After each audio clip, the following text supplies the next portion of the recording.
그 가을에 하는 성서 강좌는 여러분들이 주일만 오시는 분들은 이제 중간에 저하고 소통이 없어서 무슨 이야기인가 모르는데 제가 7월 달에 다시 거부 반응이 생겨갖고서는 입원했었잖아요.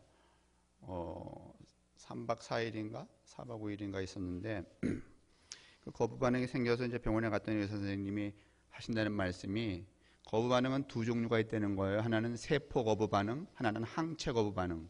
그러니까 제가 이식한 콩팥이 거부 반응을 일으키는데 세포가 거부 반응을 일으켰으면 컨트롤 이렇게 그걸 잡는 게 쉽고 항체 그게 본질적으로 거부 반응을 하면 잘못하면은 붙인 콩팥을 다시 떼어내야 된다는 이야기를 하시는 거예요. 그래서 뭐 이제 여러 가지 다시 검사를 하게 되는데 제가 이제 그러면서 며칠 동안 있는 동안에 그러면 내가 항체 거부 반응이 일어나서 다시 이식한 콩팥을 이렇게 적출을 해야 된다면 내가 효과적으로 여러분하고 만나서 설교하는 일을 하기가 어렵겠구나.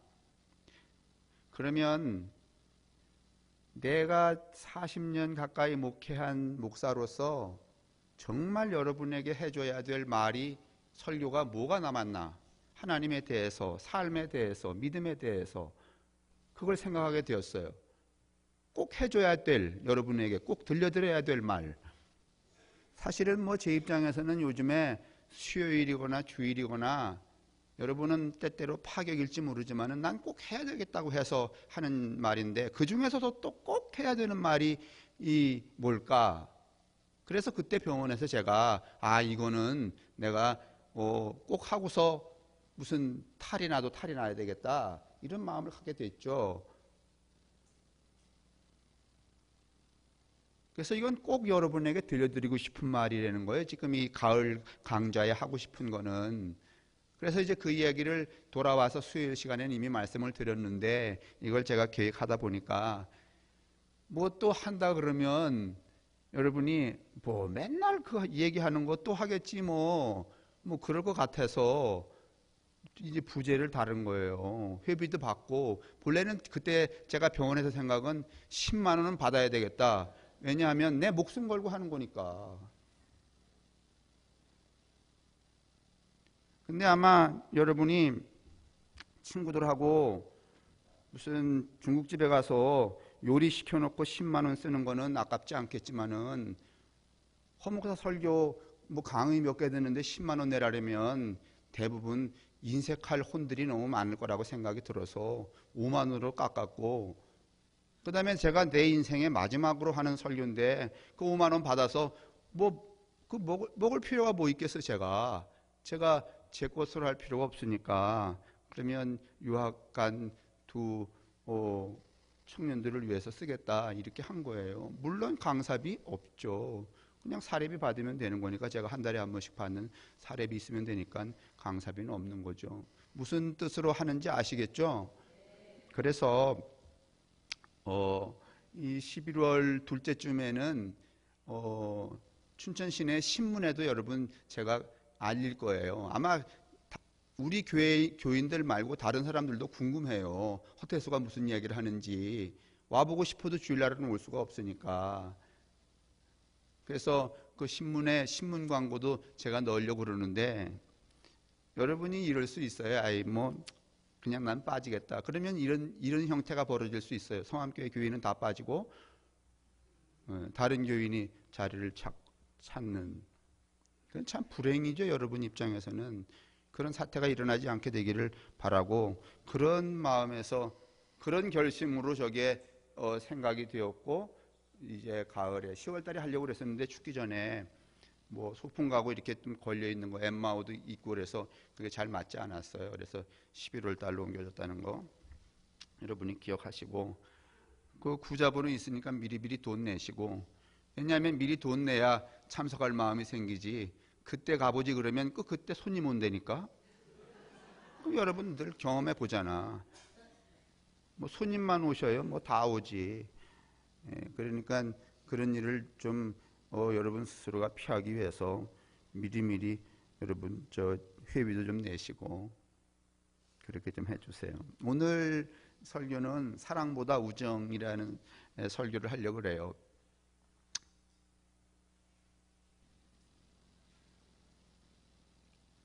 사랑이 오래가는 것 같지만은 사실은 사랑은 그렇게 오래가지 않습니다. 사랑이라는 게 늘 변하지 않고 균일한 것 같지만은 사랑은 정말 불같이 사랑하다가도 뒤집어지면은요 철천지 원수가 되는 게 사랑입니다. 그러나 그리고 이 사랑은 형평성에도 잘 맞지 않는 것이 사랑입니다. 오늘 우리가 요한복음 15장을 읽었는데 그 15장에서도 하나님의 사랑 안에 너희가 거하고 너희는 어떻게 살아가야 되는가 하면 너희들끼리는 사랑하지 말고 우정을 가지고 친구로 살아가라 이런 말을 합니다. 그 친구로 살아가는 완성이 곧 사랑으로 나아간다. 그런 뜻이 오늘 요한복음 15장의 이야기예요. 자, 제 얘기를 한번 들어보세요. 이제 얼마 전에 저는 뭐 본 적도 없지만은 그런 데는 저는 관심이 없어요. 무슨 뭐 성공주의, 성장주의 이런 데는 관심이 없으니까 읽어본 적은 없지만은 미국의 이 세들백 교회라고 하는 아주 큰 대형 교회가 있죠. 성공한 교회죠. 그 교회 담임 목사가 이름이 누군가면 릭 웨렌이라는 사람이었는데 이 사람이 어떤 이 목회 철학을 가지고 있는가 하면 이 이제 미국에 맞는 목회 철학이에요. 소위 말하면 이 자본의 성장주의적인 목회 철학을 가지고 있죠. 그래서 그분이 쓴 책 이름이 뭔가면 목적으로 이끄는 삶이라는 거예요. 하나님은 당신을 위해서 아주 좋은 목적을 가지고 계신다는 거예요. 그러니까 당신의 인생은 하나님이 정해놓은 그 목적을 향해서 어떻게 해야 된다는 거야? 머뭇거리지 말고 줄기차게 가라는 거예요. 여러분 목표를 정해놨다고 해서 민기적 가면 돼요? 아니면 줄기차게 가야 돼? 그러니까 시간도 돈도 당신의 에너지도 인생도 낭비하지 말고 그 목적을 이루는데 어떻게 하라는 거야? 전진하라는 거야. 가만히 들어보면 이게 맞는 말 같아요. 목적을 위해서 인생을 살아가는 것. 그런데 이렇게 여러분 목적을 두고 살아가다 보면 그 목적을 두고 살아가는 삶은 뭐 한가함이라든지 그 다음에 어떤 삶의 어떤 공간과 사건의 의미를 지우는 일이라든지 그런 거 하지 말고 그런 잡다한 것은 하지 말고 오로지 그 목표를 향해서 뭐 해야 되는가 하면 전진만 해야 돼요. 그렇죠? 아니, 목표를 위해 살려면 어느 학생이 나 열심히 공부해서 서울대학 가야지 이렇게 목표를 세웠다고 합시다.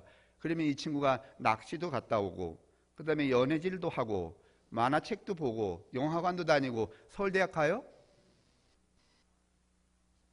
아니 물론 여러분은 안 다니셨으니까 그런 자녀가 별로 없으니까 뭐 대답을 안 하신다 그러지만은 그래도 대충 아시잖아. 서울대학을 목표로 했는데 자식이 말이지 낚시도 다녀오고 설악산도 다녀오고 무슨 또 추석날 열을 논다고 말이지 열을 놀고 그러면 서울대학 가냐고. 아니면 이거 다 하지 말고 오직 그걸 목표로 해서 공부만 해야 되냐고요.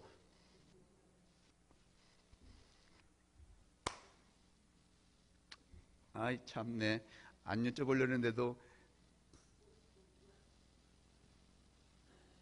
그러니까 목표를 두고 목적이 있는 삶을 살려면 여러분 이렇게 살 수는 없잖아요. 오직 그 목표를 향해서 전진만 해야 됩니다. 그렇죠? 이 전진을 할 때는 개인적인 그 목표 지향적인 삶을 살 때는 사소한 것을 다 포기하고 배제하고 전진해야 되지만은 집단화될 때는 여러분 뭐가 생겨야 되는가 하면 리더십이 있어야 되는 거예요. 여러분 성암교회가 어느 목표를 정했다. 그러면 중구난방으로 그 목표를 향해 가요? 아니면 누군가가 선봉에 서야 돼? 누군가가 선봉에 서야 되죠. 그걸 리더십이라고 그래요. 지도자가 생겨나야 돼요. 그러면 그 지도자가 여러분 마음대로 하세요 이렇게 해야 돼요? 아니면 지도자가 뭔가 옳고 그름과 이런 것들을 정해야 돼? 정해야 되죠. 그러면 그 정한 것을 여러분에게 하려면 하고 말면 말고 이래야 돼? 아니면 하라 이렇게 해야 돼요?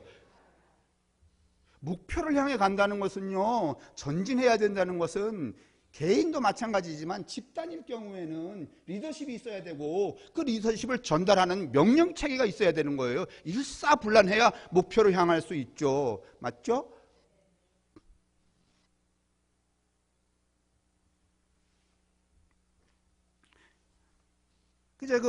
이제 그 목표를 향해서 그렇게 가려면 그냥 사소한 것은 다 제거해야 되는 거죠.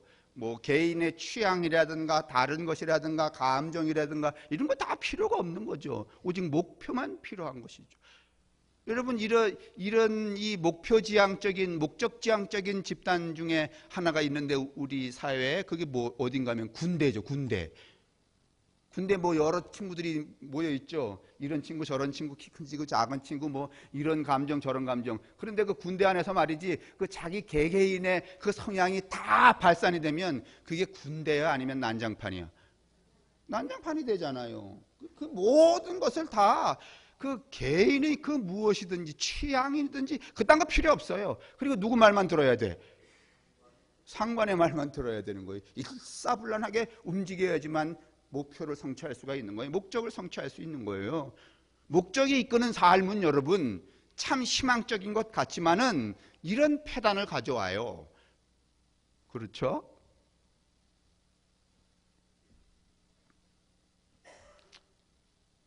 그러니까 합리적이지만은 권력이 생기고 그 권력에 대해서 남용이 생기고 그 권력의 남용 밑에서 또 불행해지는 사람들이 생기는 거죠. 여러분, 요즘에 군대 사건이 굉장히 많이 생기는데 그건 일종의 목표지향적인 집단이기 때문에 그런 현상이 생기는 거라고 볼 수 있죠. 개인의 취향이나 감정이나 성격이나 이런 것들은 고려의 대상이, 요즘에는 이 군대도 많이 달라져서 그런 것들을 굉장히 참고하지만 그전에는 그런 게 어디 있어요. 그래서 저는 군대 안 갔다 왔지만 군대 갔다 온 분들 아시잖아요. 까라면 깐다. 삽 한 자루 주고서는 건물 지라려면 어떻게 해야 돼? 치어야 돼? 훔쳐서 짓던지 뺏어서 짓던지 그냥 뭐만 이루면 돼. 그렇죠. 목표만 이루면 되는 거야. 목적만 이루면 되는 거야.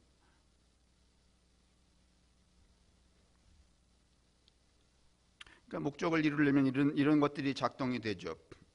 그럼 보세요. 그러면 국가나 군대나 그다음에 기업은 당연히 목적지향적이어야 되죠.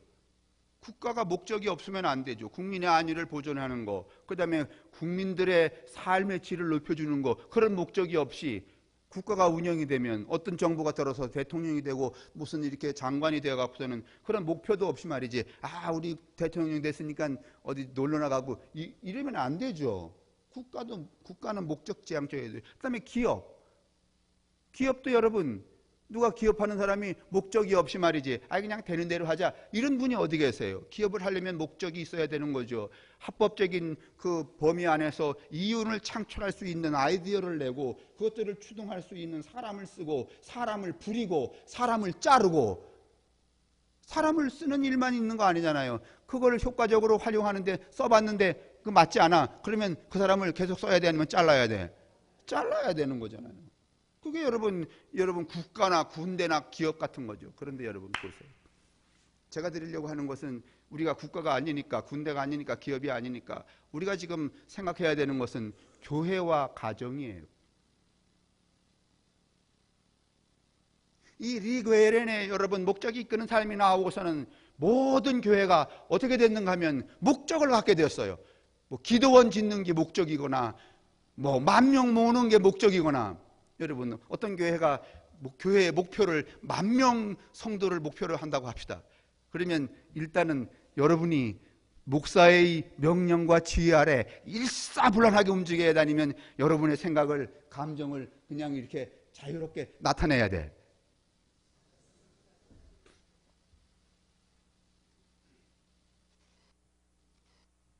뭐가 여러분 제거가 되는가 하면 인간 개개인의 독창성, 창의성, 창조성, 개별성, 이런 것들이 다 제거가 되죠. 목표를 세우게 되면. 그렇죠?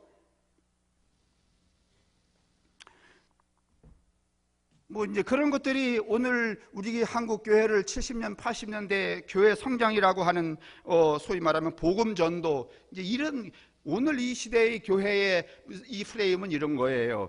교회 성장, 그러면 그걸 하기 위해서 복음을 전도해야 되고, 그것은 복음 전도는 하나님의 명령이고, 그 다음에 그 명령은 우리가 수행해야 될 지상의 과업이라는 거죠. 그래서 그냥 밥을 먹든지 말든지 그냥 뭐 특공대, 아니, 교회가 그냥 전도 나가는 사람들 그러면 되지, 특공대는 교회가 쓰는 용어가 아니고 어디서 쓰는 용어야.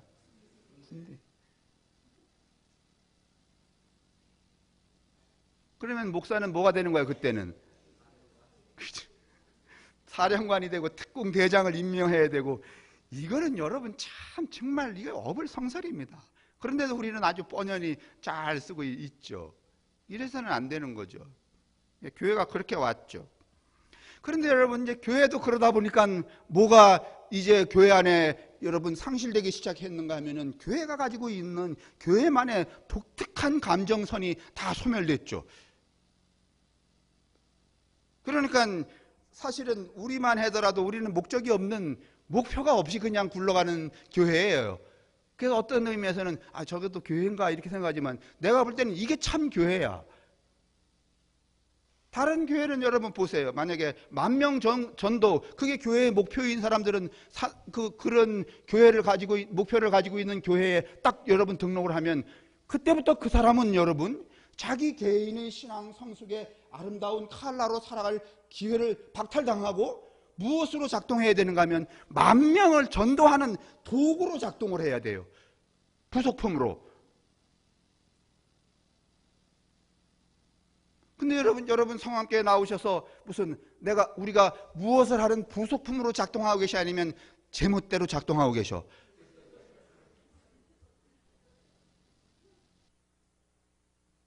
여러분 이제 웃고 계시지만은 이게 얼마나 우리 교회 안에 필요한 일인가를 지금 말씀드리려고 그래요. 여러분 가정 한번 보세요. 70년대 등장하면서 여러분 이 가정이 말이죠, 목표를 세우기 시작했어요. 우리 아들 요번에 서울대학 보낸다. 그러면요, 그게 목표가 되면은요, 모든 식구들이 그 아들한테 매달려야 돼. 그래서 말이지, 그 아들 밑에 뭐 딸도 있고 공부 못하는 딸도 있고 그러면 얘들은 아예 공부하는 것을 어떻게 해야 돼? 포기해야 돼. 이사 가야 돼. 그리고 엄마 아빠가 모두 매달려야 돼. 오는 시간 가는 시간 공부하는 거 다 매달려야 돼.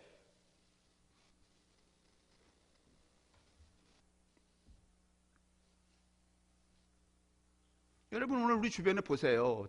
자녀의 성공에 그게 여러분 가정의 목표가 돼갖고 말이지, 엄마 아버지 다 그냥 갈갈이 찢어져서.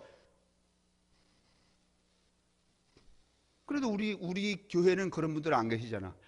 애들이 뭐 공부를 하든지 뭐 안 하든지 그냥 잘 살 거를 믿고선 그냥 가만히 계시잖아. 그러나 또 여러분 주변에 보세요. 진짜 거기 매달려서 인생을 올인하는 사람들을 보세요. 여러분, 야 저거 하려고 인생이 태어났나? 그런 분들이 많잖아요. 이게 목적지향적 가정이 돼서 그래요. 그러니까 이제 그런 말 있잖아요. 할아버지의 경제력, 그 다음에 엄마의 정보력, 아버지의 무슨 력? 재력은 아버지 재력으로는 안 되지. 할아버지가 이미 벌어놔야 그 자식이 공부하든지 가지. 아버지가 언제 벌어갖고 아들 도와줘요. 먹고 살기도 바쁜데. 이렇게 돼버렸단 말이에요. 근데 왜 이런, 여러분 이 목적지향적인 이 사회의 목적지향적인, 아니 사회나 국가나 군대나 기업은 맞단 말이죠. 그런데 교회나 가정은 목적지향적이 되어서는 안 됩니다. 그런 프레임을 가지면 안 됩니다. 왜냐하면 산산조각이 나니까, 해체가 되니까. 여러분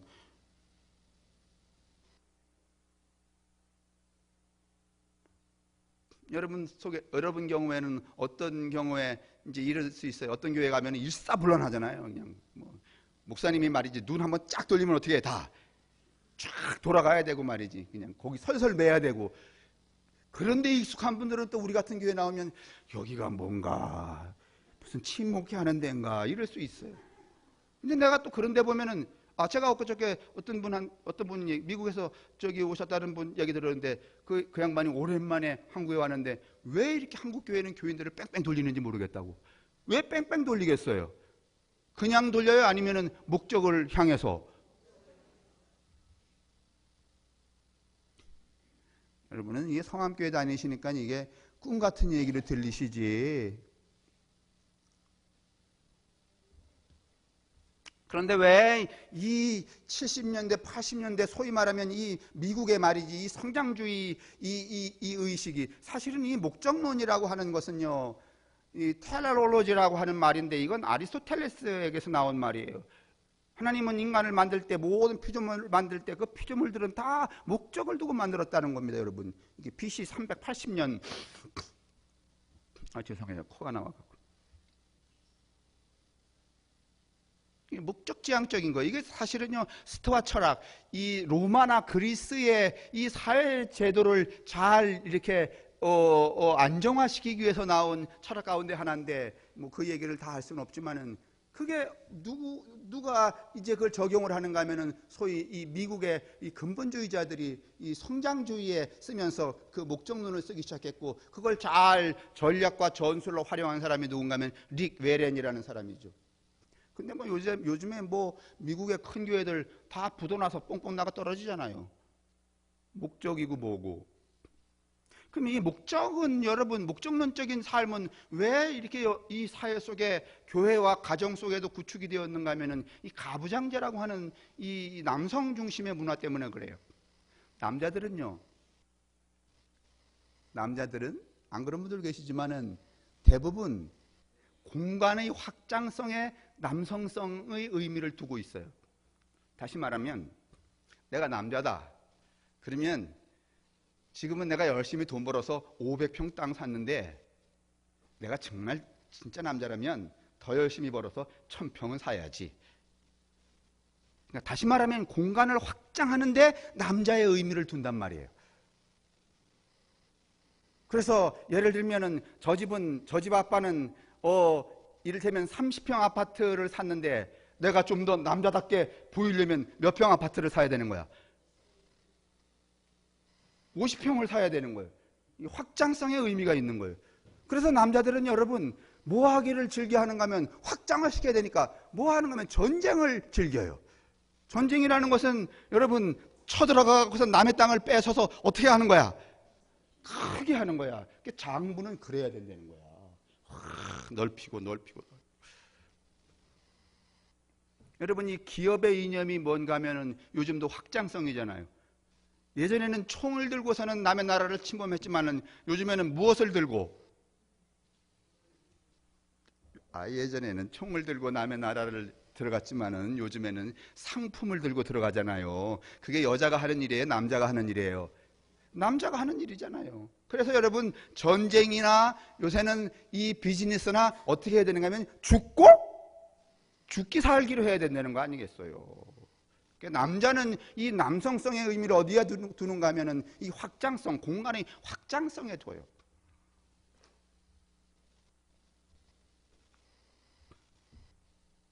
그러면 여성들도 그래요? 뭘 넓히고 이런 데 관심 있어요? 여성들은요, 대체적으로 공간의 확장성에 이 생존의 의미를 두는 게 아니라 공간의 의미와, 그게 무슨 말인가 하면 남자들은 집안에 뭘 예쁜 거를 이렇게 만들어서 걸고 붙이고 꽂고 이런 데 관심이 없어. 그냥 50평이었다가 60평이면 되고 60평이었다가 몇 평이면 되고 70평이면 되고 그곳에 뭔가 하면은 뿌듯함을 느껴요. 근데 여자들은 또 그렇게 50평에서 60평 가는데 뿌듯함을 느끼는 게 아니라 15평을 어떻게 아기자기하게 의미화하느냐 하는데 여러분 관심을 가져. 맞아요? 아니에요? 그런데 본래 이러다 보니까 다시 말하면 이 의미 구조를 남성과 여성이 가지고 살아가는데 하도 오랫동안 가부장제가 되다 보니까 오늘날 여자분들도 그 내면에 어떤 개념을 가지고 있는가 하면 예를 들면 이런 거예요. 민경원 목사님이 어느 회사에 다녀요. 그런데 그 회사에 같은 여자 동료가 있어요. 근데 그 동료가 민경원 목사님보다 아랫사람이었는데 빨리 진급을 되고 봉급을 더 많이 타. 그래서 민경원 목사님이 집에 돌아와서 그 마누라한테 우리 회사에 말이지 나보다 늦게 들어온 여자가 있는데 나보다 먼저 진급하고 봉급을 더 많이 타. 그러면 이 짝의 부인이 여자라는 동료의식을 가지고 그래야 되죠. 여자도 그럴 수 있죠. 그래야 아니면은 그 민경원의 그 마누라가 뭐라 그러는가 하면은 그 웃기는 너는 아니야? 무의식 가운데 뭐가 작동하고 있는가 하면 가부장제적인 의식이 작동해 있어서 자기 남편보다 위로 올라가고 잘 벌고 잘 나가는 사람은 같은 여자인데도 봐줄 수 있어 없어요?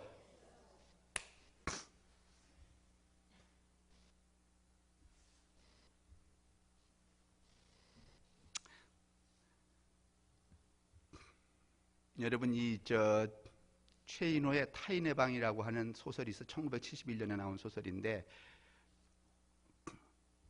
소설 얘기가 나왔으니까 금년에 추석이 너무 길잖아요. 열흘씩이나 있으니까 이제 뭐 우리가 다 외국도 못 나가니까 추석이야 뭐 밥 한번 해 먹으면 끝인데 뭐 별 국일 해봐도 뭐 할 일이 별로 없잖아요. 여러분 안 그러세요? 그 답답하죠? 그러지 마시고요.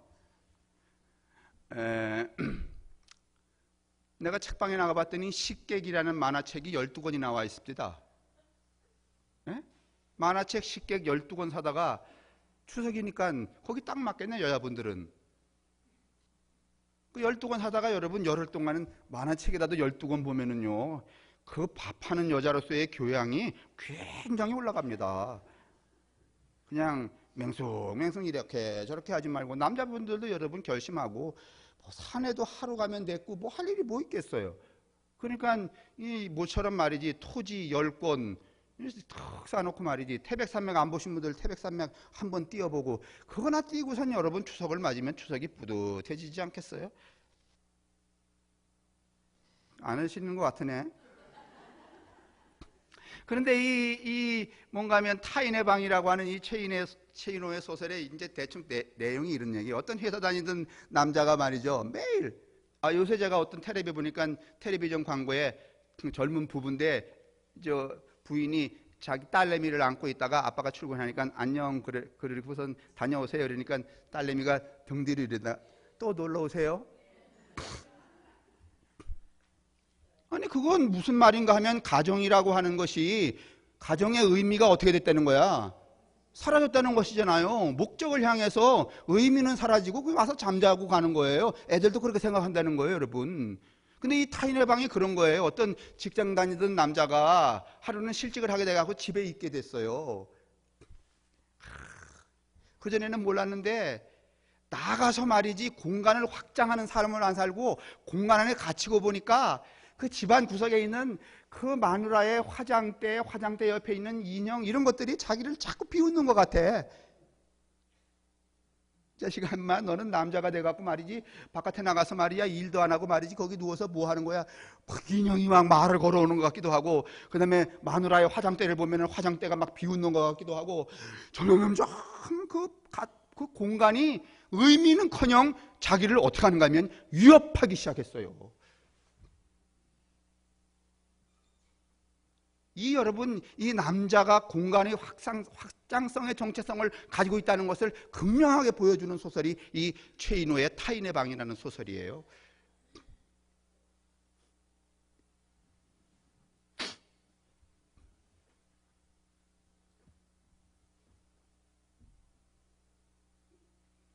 여러분 오늘 이러다 보니까 이 교회도 가정도 무엇으로 탈바꿈만 됐는가 하면은 목적이 이끄는 목적지향적 공간으로 공동체로 다 변하고 말았습니다. 다시 말하면 남성적 공간으로 공동체로 변했죠. 의미 막 뭐 이것도 아기자기하고 하는 의미 지우는 공간이 아니에요.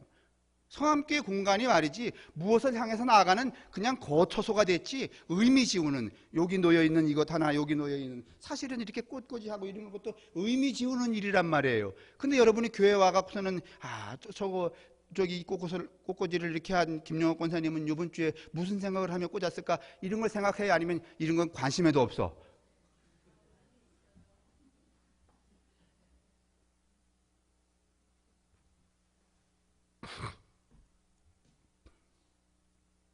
그래서 교회도 성장에 너무 기울어져 있고 가정은 여러분 자녀 교육이라고 하는데 올인하고 있는 이런 기현상이 나타 다 해체가 되었어요. 그래서 가정도 해체가 되고 교회도 궁극적으로 이 소위 말하면 에클레시아라고 하는 그 의회적 개념이 이렇게 소멸이 됐죠.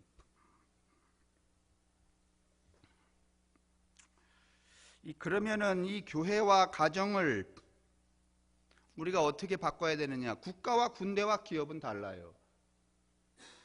아마 여러분 이게 지금 교회와 가정이 이미 목적 지향적이 되었다. 그래서 그 교회나 가정 속에 있어야 될 여러 가지 의미, 스위트홈이라는 의미, 집안에 들어가면 따뜻하다는 의미, 뭐 집안에 가면 그런 의미가 사라졌다. 그건 여러분 동의하실 거예요 아마.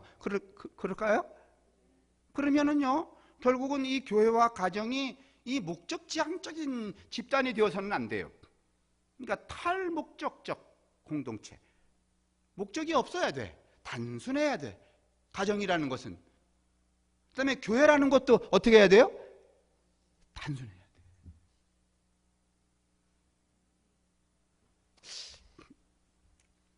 나는 이 시대에 살고 있는 여러분이 지금 이 말을 여러분이 충분히 이해 못하시리라 그렇게 생각이 들지만은 나는 꼭 필요하다 이렇게 말씀 이해가 돼서 오늘 여러분에게 들려요. 이 교회와 가정이 남성 중심적이지 않고 그 다음에 확장성의 의미가 사라진 공간을 의미화하는 탈목적적 공동체로서의 교회와 가정이 되려면 그 안에는 여러 가지가 필요하죠. 믿음도 있어야 되고 격려도 있어야 되고 협력도 있어야 되고 뭐 이런 것도 있어야 돼요. 그런데 그 중에 가장 중요한 게 오늘 성서는 뭐라고 말하는가 하면 우정이다 이렇게 말해요. 우정.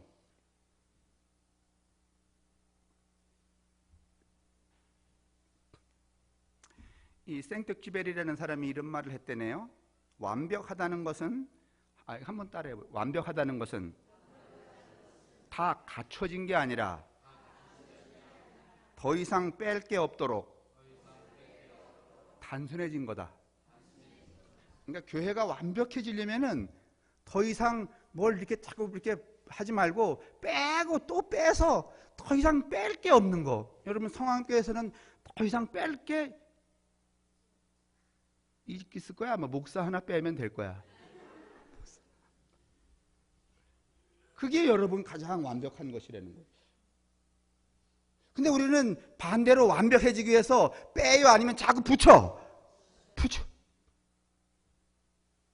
교회는 교회와 가정은 이 단순성의 탈목적적 공동체여야 된단 말이에요. 그게 뭔가 하면 단순해지는 거예요.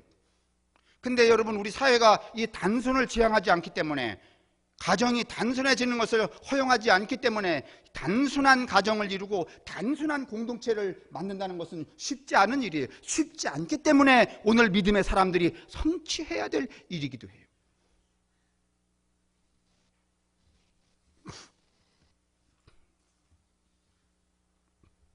여러분 이 우정은 이 단순해지는 데는 뭐가 필요한가 하면 단순한 교회, 단순한 가정이 되려면 그 안에 사랑이 있어야 되는 줄 아시지만은 사랑보다는 우정이 있어야 됩니다. 여러분 사랑은요 여러분 이 상하관계가 좀 있습니다. 하나님이 인간을 사랑한다든가 오늘 이 요한복음 15장에도 이렇게 말하고 계시죠. 하나님은 인간을 사랑하니까 사랑 안에 너희들이 머물러서 그 사랑 안에서 너희들끼리는 친구로 살아가라, 우정으로 살아가라 이렇게 말하고 계십니다.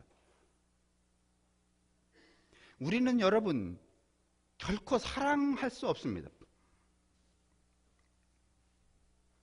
사랑할 것 같지만은 사랑하기가 어렵습니다.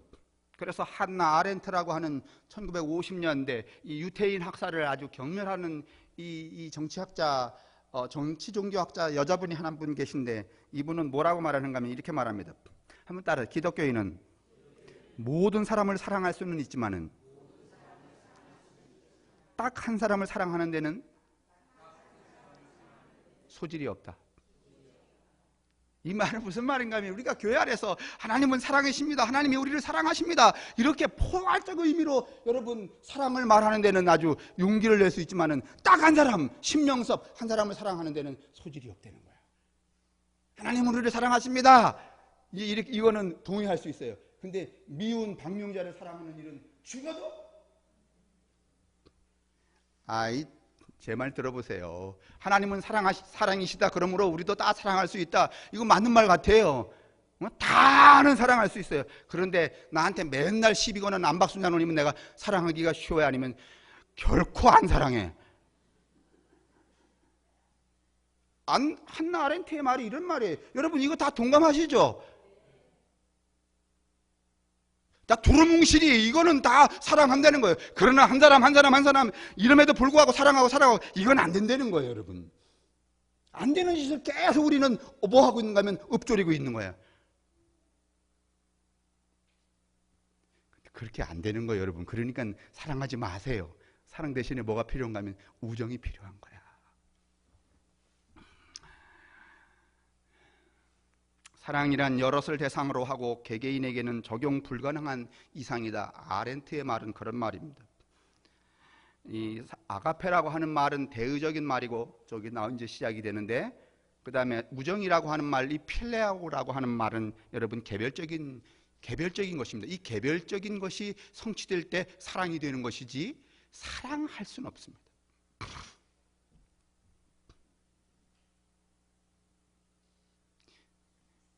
여러분 목사하고 이 성도 사이를 사랑이 지속적인 연대감으로 이루어지게 할까요? 아니면 우정이 지속성을 갖게 할까?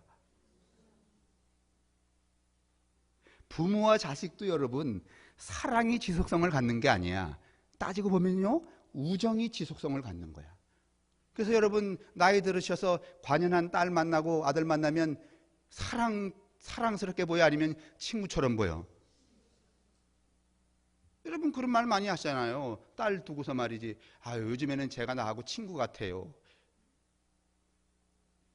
여러분 이 사랑이라는 것은요 상하의 구분이 있어요. 사랑을 주는 사람이 있고 사랑을 받는 사람이 있어요. 그런데 우정은요 여러분 대등한 거예요. 대등하다는 말은 무슨 말인가 하면, 여러분 친구 한번 생각해 보세요. 친구가 나하고 성격이 같아요 안 같아요? 아니, 나는 착한데 지랄 같은 놈이 있어요. 그런데도 그 사람하고 친구가 돼요 안 돼요? 돼요. 나는 부자인데도요 가난한 사람하고 친구가 될 수 있어요 없어요? 있어요. 나는 많이 못 배우는데도 불구하고 많이 배운 사람하고 뭐 할 수 있어요? 친구할 수 있어요. 친구는요 그 조건을 따지지 않아요. 근데 사랑은요 그렇지 않아요. 친구는요 내가 이렇게 친근함을 보였는데 저짝에서 반응이 없으면 그 내가 보낸 그 친근함에 대해서 어떤 보상이 돌아오지 않아도 그냥 그 친구하고는 늘 우정이 성립이 돼요. 친구예요. 저 새끼 내가 지난번에 말이지 과메기 사줬는데 고맙다고 인사도 안 해? 그러면 나 이제부터 친구 끊을 거야. 이래요? 이러십니까? 그 다음 날도 또 뭐예요? 친구예요. 그러면서 자식아 임마 그 다 잊어버려요. 또 친구는 또. 그런데요 사랑은요 참 이게 묘한 게, 한번 이렇게 한 일이 그냥 지나가는 게 아니라 어떻게 해요? 기억이 되고 저장이 돼요.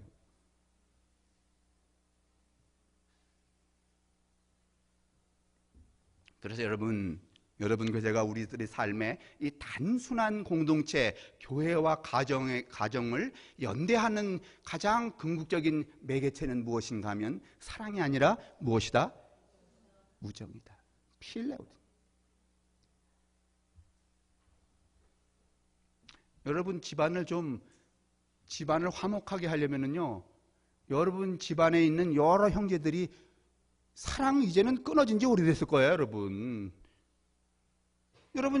한번 생각해 보세요. 가족보다는 그 사랑이라고 개념했던 그 가족보다는 오히려 친구로 지내는 사람하고 요즘 더 가깝게 지내요 안 지내요? 생각해 보세요. 요즘에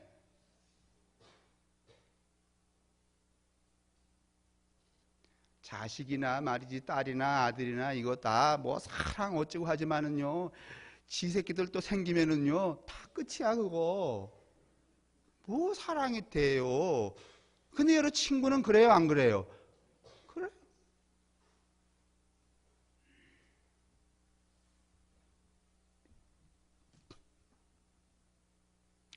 그래서 이 제임스 휴스턴이라는 사람도 뭐라고 말하는가 하면 하나님은 사랑이 아니시고 우정이다 이렇게 바꿔야 한다 이렇게 말합니다.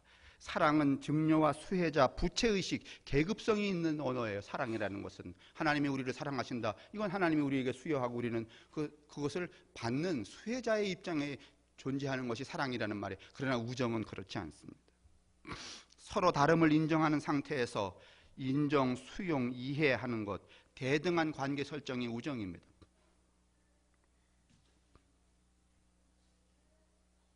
그러면 여러분, 오늘 요한복음 15장이 뭐라고 말하는가 하면 이렇게 말해요. 한번 이거 찾아보세요. 오늘 읽은 거.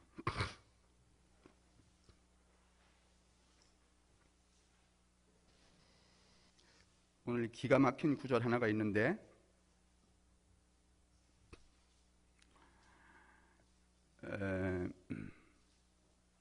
14절에 보세요.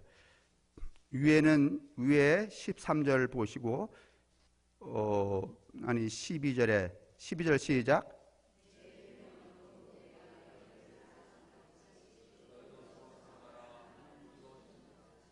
사람이 친구를 위하여 자기 목숨을 버리면 이보다 큰 사랑이 없나니, 이거는 그 하나님의 사랑 안에 거하면서 그런 뜻이에요. 그 다음에 14절입니다. 시작.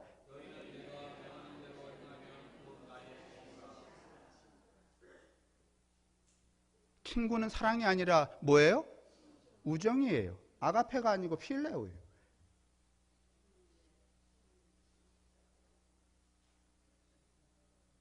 내 사랑 안에 거하는 너희들아, 너희끼리는 어떻게 하라?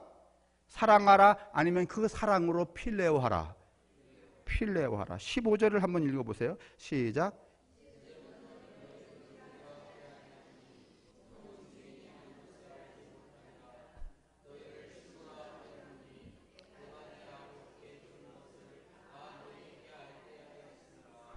예수님이 뭐라고 말하는가 하면 이렇게 말씀하세요. 이제는 너희가 내 친구다. 친구로 살아가라 이러면서 뭐라고 말씀하시는가 하면 내가 아버지에게 들은 것을 다 너희에게 말해줬다. 이렇게 말해요. 예수 그리스도가 당신에게 들은 것을 다 말해준 그 마지막 말이 무엇인가 하면 사랑이 아니면 친구야. 필레오하라는 거예요.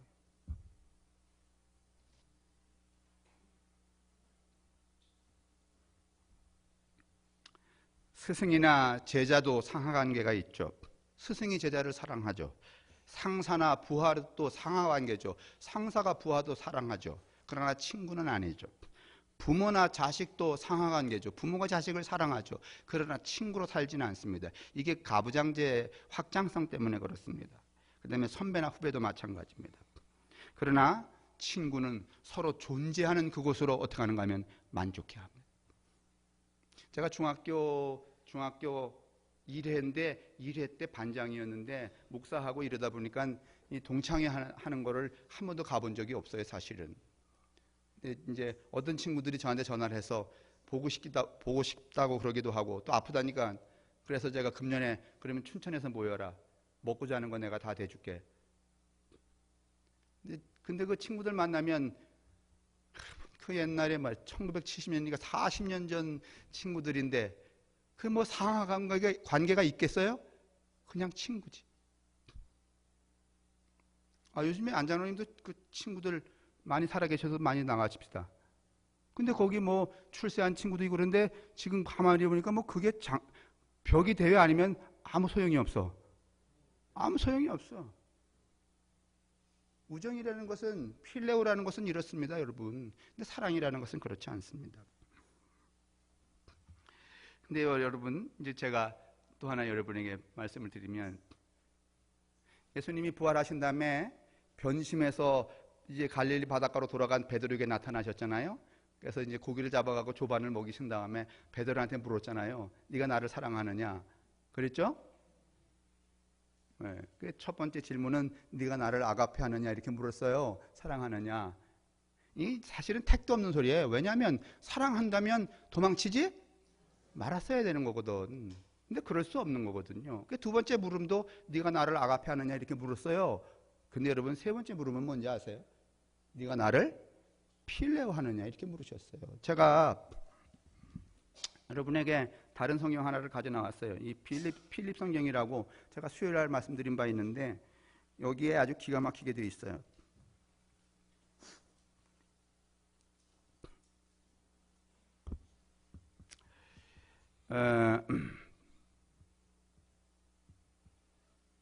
여기가 아니구나. 죄송합니다.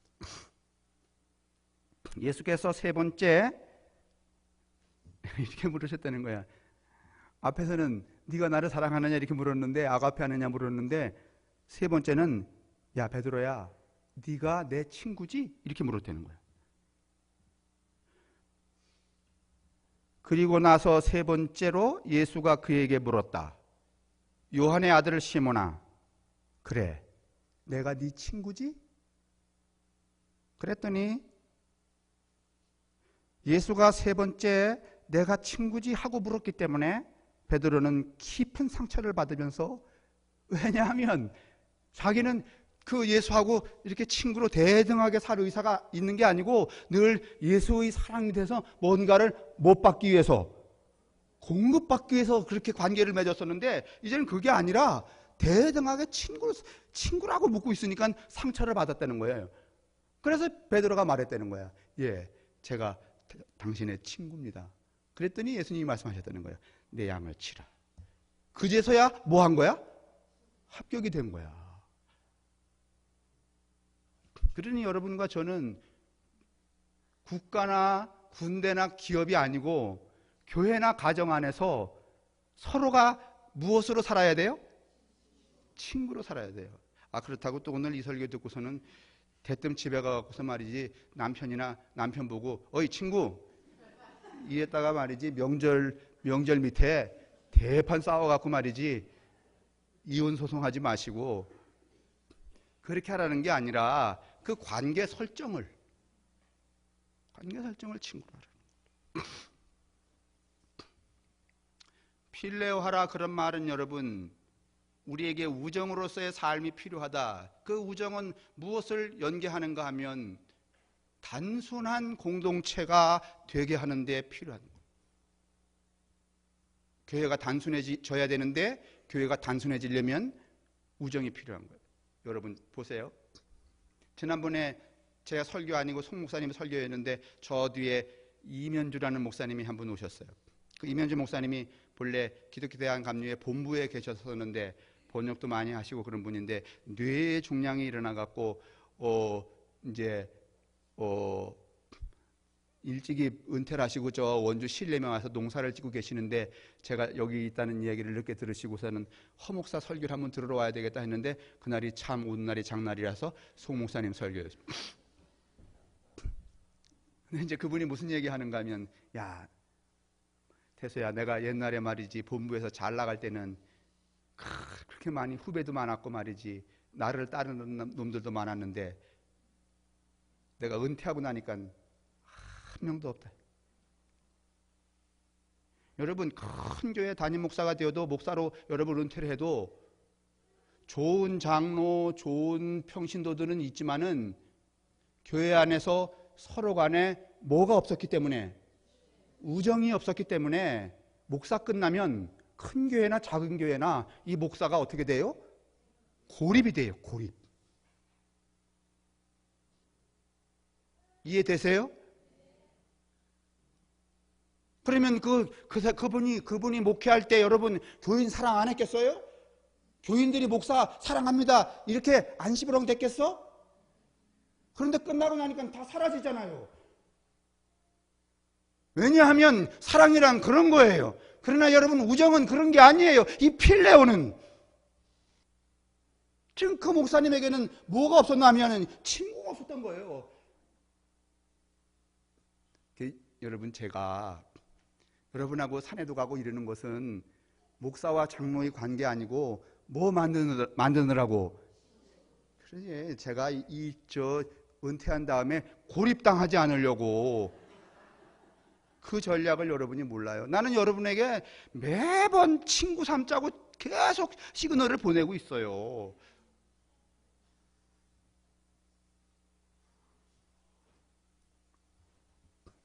자, 결혼하겠습니다. 교회와 가정은 목적 지향적이 되어서는 안 돼요. 그러면 어떻게 되는가 하면 또 놀러 오세요. 이 꼴나요.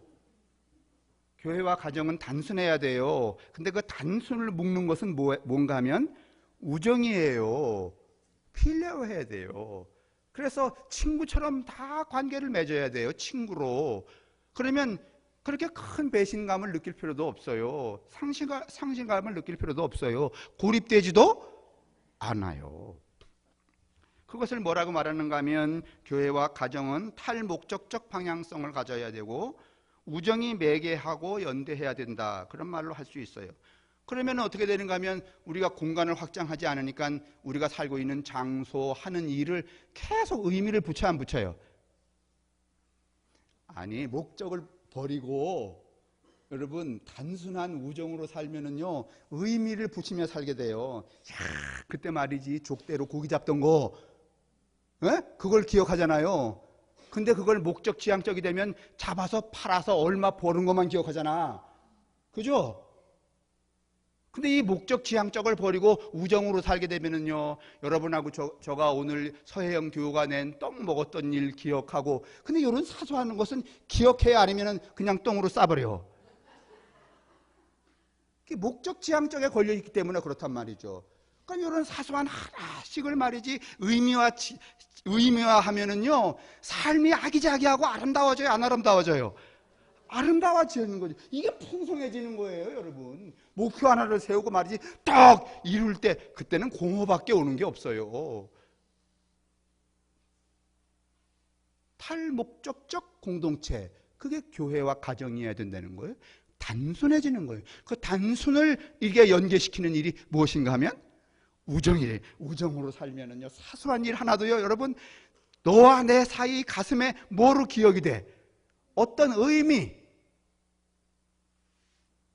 여러분하고 저는 이제 40년 가까이 살면서 여러분 이렇게 관계 맺으면서 뭐가 이렇게 의미로 가득 찼습니까? 알록달록하게. 그다음 건 개뿔도 없어요? 그러면 깨지는 거야. 사라져버리는 거야. 제가 떠나면 잊어져 버리고 나도 여러분이 기억 안 나고. 우정은 그렇지 않아요. 부부도 마찬가지야. 그러니 여러분 이 추석에 한번 모여보세요. 우리 가정이 목적지향적으로 살지 않았나? 정말 공간을 의미화하면서 그렇게 친구처럼 살았나? 그냥 이래나 그냥 무서시기 희서시기 이랬다가 말이지, 뭐 이제 명절 돼갖고 말이지, 뭐 이렇게 간식의 깡통이나 하나 들고 와갖고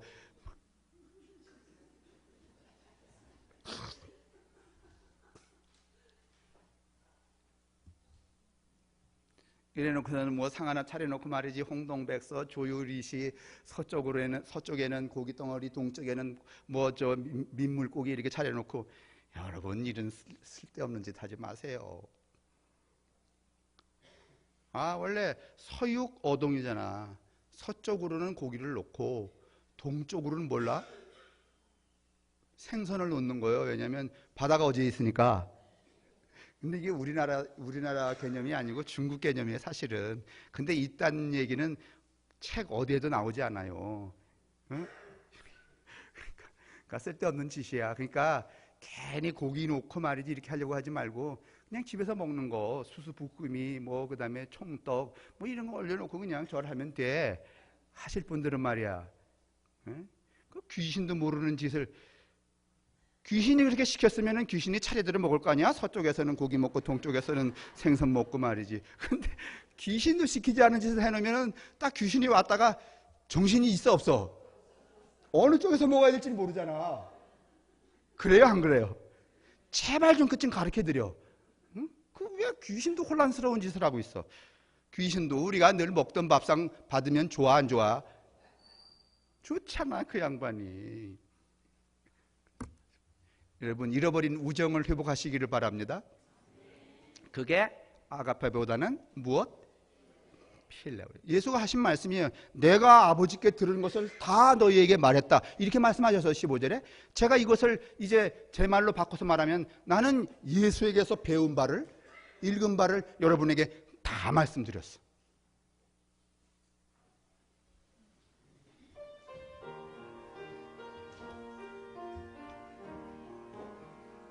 목적을 향하여 정신없이 살게 하지 마시고 우리가 지녀야 할 가치 있는 것들을 잃어버리며 그리고 땅에 묻으며 내팽개치며 살게 하지 마시고 참으로 사소한 일 그 무엇이든지 아름답게 치장해가는, 공간의 의미를 구축해가는 우정으로서의 인생, 인간관계, 그리고 교회와 가정의 삶을 이루어갈 수 있도록 우리 모두를 인도하여 주옵소서. 사랑 안에서 너희는 우정으로 살아가라, 그렇게 말씀하셨던 예수 그리스도의 은혜와 하나님의 사랑하심과 성령의 축복이 우리에게와 우리의 가족들 그리고 우리의 자손들 위에 언제나 함께 하시기를 간절히 축원합니다. 아멘.